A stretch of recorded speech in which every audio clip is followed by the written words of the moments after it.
And blessed love to each and every one. Give thanks for your presence with us. Of course, you know where you are. You're in the Tiger's Nest. The Honorable Priest Isaac here with you. Just, said I would spend a few moments. And when I say a few moments, I literally mean a few moments with you just to highlight our upcoming event for the 20th day of December, talking about our online lecture.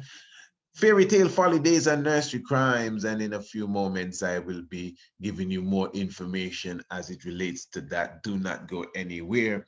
But what I said to myself, I said, let me just highlight the situation with the Apollo 13 it is that went to the moon in 1969. Now, of course, many ones do not believe that the Apollo rocket and Neil Armstrong and Buzz Aldrin and the other fella. Some people do not believe that they ever really went to the moon. Some people don't believe that anybody went to the moon. And of course, there are documentations and documentaries about the subject. We ourselves have covered that subject several times since we have been doing radio programs and lectures, etc., etc. Because in reality, the evidence is hard against those that would like the world to believe that these astronauts went to the moon in 1969. I mean, we can go into it, but I did not want to carry us that far. We've been there already. We have a whole program on our YouTube channel about the landing on the moon. You could go and revisit it. And maybe sometime in the future, we will touch upon it again, but we have done it already and it's there in the archives. If you've not seen it, maybe you're a new subscriber, you not too long came across our channel. All you have to do is go into the channel. You could search for Priest Isaac, hoax, moon landing, something of the sort, and the video will come up and watch it afresh, comment on it, and you'll definitely have a grand old time as it relates to that. Now, as I said, the evidence. For example, when you're on the moon, when you see the pictures of the moon, you see the flag waving in the moon, flapping back and forth, back and forth. One of the arguments is that according to what we've been taught, there's no oxygen or no atmosphere, pardon me, not oxygen, but atmosphere. And there's no oxygen either, but there's no atmosphere on the moon. So you should not have this gust of wind blowing the flag, flapping in the wind. And then you have the situation where even one of the photographers from NASA in the documentary that was done by the Discovery Channel was saying that, they asked him concerning how was it that they could take pictures from the moon when they had to pass through the Van Allen's belt with these cameras, and the cameras at that time were not placed in lead boxes like they put them in now, just to go through this belt of radiation. And the man was like stunned. He said he never thought about that. I'm sure many of you have seen the documentary that the Discovery Channel did. Bill Kaysen, which is one of the chief engineers on the rocket, one of the chief engineers on the rocket, and he said it was impossible for them to pull off that. In fact, the possibility was 0 point something, something, something down the line. And as I said, we have covered the subject. It is there in our archives. And if you really want to get into it, you could go and check it out for yourself. I mean, there's so many different things that stand out. Even when you see some of the astronauts being lifted up, floating in the sky and all of that, you see the string pulling them up. The string. I mean, come on, the string. Some of you have seen this for yourself. The string pulling up the astronaut, but because this was done in some sort of studio, not just the first moon landing, but those that came after that. You have you have evidence of shortcomings when it comes to photographs and these different things. You could take certain places on the moon and then take a picture of certain places at Area 51 and put the two pictures side by side, and it's the exact same thing. But again, this program was not for this. In fact, we're here much longer than we expected to be, go on the YouTube channel and check the information for yourself. Now, why did I say all of this? I just wanted, this is not really unraveling anything. This is just a bit of history that some of us were not aware of. Let's check this out. The Apollo 11 crew is ready for flight. That's the official word from the astronauts' doctor, Charles Berry, after today's final major pre-launch physical. Said the doctor, Neil, Mike, and Buzz appeared in good spirits. Their physical state looks good. While Dr. Berry was inspecting his astronauts, a different kind of inspection on Fab 39A. Emperor Haile Selassie, who once watched his barefoot Ethiopian soldiers hurling spears at Italian biplanes, arrived to see a spaceship about to leave for the moon, one unchanging figure in an age of headlong technology. On the pad, Gordon Cooper, one of the original Mercury astronauts, who incidentally was 9 years old when Haile Selassie made his doomed appeal to the League of Nations. His doomed appeal to the League of Nations. And that one Ethiopian soldiers hurling courtesy Berhiam Hirot, and from his YouTube site there, courtesy of him. So we're thankful for him for this video. But just highlighting a bit of history here, you could put this in your history books. I'm sure many people are not aware of this. And did I say 13? I think I said 13, but it is 11, pardon me. The Apollo 11. A bit of history for you, the 11th day of July, because I think they landed on the moon on the 20th day of July. They supposedly landed 1969. But yes, all of that is good.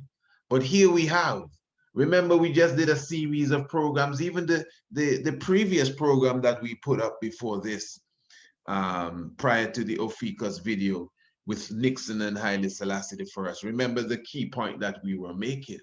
The world's greatest statesman, the places and situations that Haile Selassie has been in, that somehow when you read about it in history, he just disappeared. Have you ever watched Back to the Future? When the people were disappearing out of the photograph because the history or the past was being played with.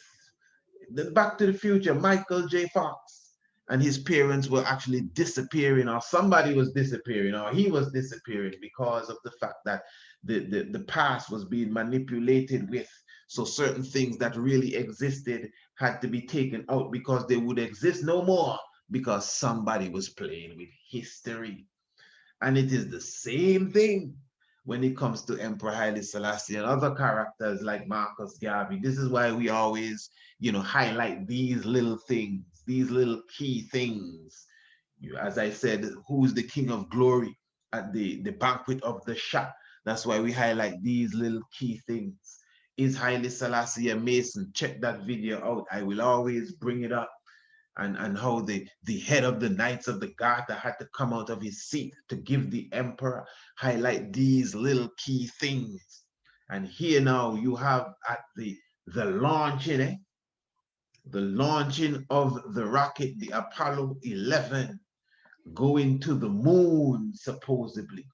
And on the launch pad, observing this very extremely historical event and moment, is the Emperor of Ethiopia, Emperor Haile Selassie I.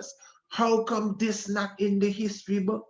I am positive that this is the first time some of you have ever heard, most of you have ever heard anything about Haile Selassie being on the spot when the rocket took off, heading to the moon for the very first time. The Emperor, God Almighty, yeah, give thanks to the life giver and the keeper of life in all good doings and sayings. So yes, once again, we do give thanks. And of course, as I said, we are definitely highlighting our upcoming event. I'm talking about our upcoming online lecture, which will be the 20th day of December. That's the 20th day of December. That's just in a few days from now. And remember, for sure, we are talking about fairy tale, folly days, and nursery crimes. Let's get that on the front burner. Okay, there it is, fairy tale, folly days, and nursery crimes. The online lecture, bring the children and come for this one for sure. This is definitely something that is going to excite them and excite you for real if you really want to comprehend the hidden messages. And those who were with us for the Bible Decoded, as I said, this is almost a part two of the Bible Decoded. And you may say, what does Bugs Bunny have to do with the Bible? Well, you will see. This is almost like a part two of Bible Decoded because, as I said, the subtitle of the lecture, Bible Decoded, was what? How to read the text. So the code itself, or the key that you would use to read the text, yeah, is the same key, or the formula that you would use to read the text is a similar formula that you would need to understand what is going on with all the fairy tale folly days and the nursery crimes that they hit you with continually. That's the science of that lecture there on the 20th day of December. So I'm looking forward to each and every one. Remember, admission is only $20 United States currency. We begin 7 p.m. sharp. 7 p.m. sharp. As we said, the payments can be made very easily via the Cash App at Atonra2723. Of course, I will be leaving that information there in the description below for those who would like to just go straight and deal with it right away. And of course, what's today? Hey, you just got one more day. You got until the 9th day. Anything after the 9th, well, you can still purchase the ticket. But if you get this before the 9th, you will be getting 2 weeks free of the Shock of the Hour radio program. Remember, this is a special we had going on for a while, and those who have already received their 2 weeks, we're going to give them an extra one. So it's like a 3 strongs of the Shock of the Hour free just for purchasing your ticket for the Fairy Tale Folly Days and Nursery Crimes lecture on the 20th day of December. But those of you who have not purchased as yet, and you purchase today, or you purchase tomorrow, or you purchase, no, it won't work Thursday. Well, definitely between today and tomorrow, you will get 2 whole programs, 2 whole free strongs worth of programs of our radio program, The Shock of the Hour. If you don't know what The Shock of the Hour is, just email us precise@27@gmail.com. We could have a one-on-one conversation and give you more information as it relates to the Shock of the Hour radio program. And remember, of course, if you do not have the Cash App, you could still email us, same email, precise@27@gmail.com. I will definitely, let you know how you could also make that transfer. So you could definitely get your key, which is your pass to come into the webinar hall on that evening of the 20th of December. 7 p.m. sharp, we don't start late, so just make sure you write the date down so that we all can be in the hall together and elevate to another level. So give thanks. And of course, remember those who are members of the Shock of the Hour subscription team, definitely they for sure do not have to pay for their lecture key. And remember, you also have several ways right now that you can become a member of the Shock of the Hour team. So I will advise that you take advantage of that, before all of these different specials disappear. Give thanks to the life giver and the keeper of life. Yeah, the moon, Of course, another picture of the emperor is in the moon. So I don't see a problem if the emperor come to make sure everything is okay. Holy Manuel I, Selassie I, Jah Rastafari. Blessed love.